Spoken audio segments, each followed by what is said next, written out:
না সম্ভব না হয়, চলে আসো।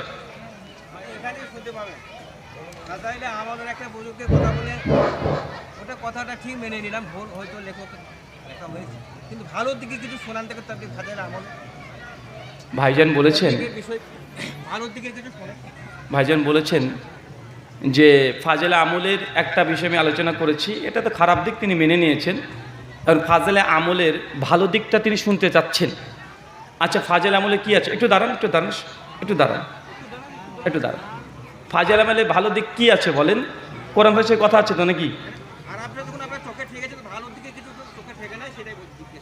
শোনেন, সেটাই বলছি আমি। আবার আমি বলি আপনি একটু দাঁড়ান, আপনি বসে পড়েছেন কেন? একটু দাঁড়ান না, সহযোগিতা করেন আমার সঙ্গে। দেখেন, যখন ভাত খাই আমরা, তখন ওই ভাতের মধ্যে কালো যেই চালটা থাকে না, ওটাকে ফেলে দিয়ে খেতে হয়। কথা বুঝতে পারলেন না? কারণ ফাজেলে আমল এই বইটা প্রায় 1000 পৃষ্ঠার, তাই না? এখন যদি 1000 পৃষ্ঠা নিয়ে আলোচনা করতে যাই, না হলে ঘন্টা 10 সময় লেগে যাবে। শোনেন, 1 নাম্বার, 2 নাম্বার, একটা আয়াত ঠেকে না আপনার চোখে। ফাজেলে আমলে চাচা কোনো আয়াত থাকে না, আয়াত থাকে কোরআনে। কোথায় থাকে? কোরআনে। আর কোরআন থেকে ফাজেলে আমল কোনো কোরআনের বই না, এটা কোনো আসমানি গ্রন্থও না, এটা মৌলানা জাকারিয়া সাহেব তিনি এই বইটাকে রচনা করেছেন। তিনি একজন মানুষ, তার দ্বারা ভুল হতে পারে কি পারে না? আপনি যে বইগুলো নিয়ে এসেছেন, জি, এগুলোতে আপনার আরবি দেওয়া না, সবগুলো বাংলা লিখেছেন। সব আরবি দেওয়া আছে, বাংলাও দেওয়া আছে, অনুবাদও করা আছে। কোরআন থেকে আমরা বইগুলো এরকম করে আসছে। ওটা আপনার দায়িত্ব। আমি যদি কোনো ভুল দেখি আপনি ধরে দিবেন আমাকে। জাকারিয়া যিনি লিখেছেন, আপনি কথা বলেন না। টার্গেট নিত মাওলানা জাকারিয়া রহমাতুল্লাহি আলাইহির। আচ্ছা, আপনি কথা বলছেন কেন? তাহলে আপনি বলেন, আমি চলে যাই। আচ্ছা, আপনার দুজন এসেছেন তো, এখানে দাঁড়ান, দাঁড়ান। আমাদের মাধ্যমে যেখানে কোরআন তেলাওয়াত হবে সেখানে চুপ থাকতে হবে না, কিছু বলতে হবে। দাঁড়ান, আপনি কথা বলবেন?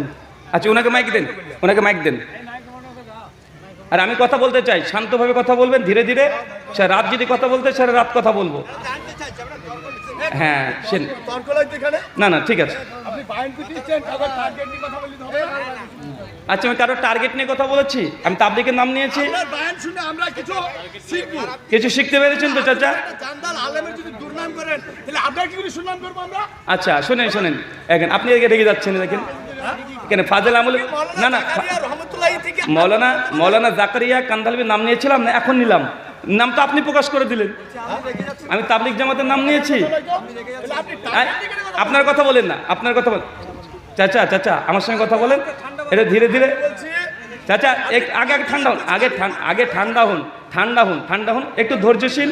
ইন্নাল্লাহা মা সাবিরিন, জাকারিয়া কান্দালবি এই কথা বলেনি? নিশ্চয়ই ধৈর্যশীলদের সঙ্গে আল্লাহ থাকেন। সূরা বাকারা 56 নম্বর। একটু ধৈর্য ধারণ করেন, এত উদ্বিগ্ন হওয়ার তো কিছু নেই। আমি পালিয়ে যাচ্ছি নাকি? আমি যদি একটা আমি কথা বলবো তো, আগে আপনি এত চিৎকার মারছেন কেন? সূরা আরাফে আল্লাহ বলছেন, চিৎকার মেরে কথা বলে মূলত গাধারা। কোরআনের আয়াত। তা আপনি ধৈর্য ধরে কথা বলেন। আমি কি চলে যাচ্ছি? উনি কথার সঙ্গে ধৈর্য ধরে কথা বলছে, মনে করছে আপনি একদম খুব রেগে গেছেন, এরকম একটা ভাব। আচ্ছা, আপনার প্রশ্ন।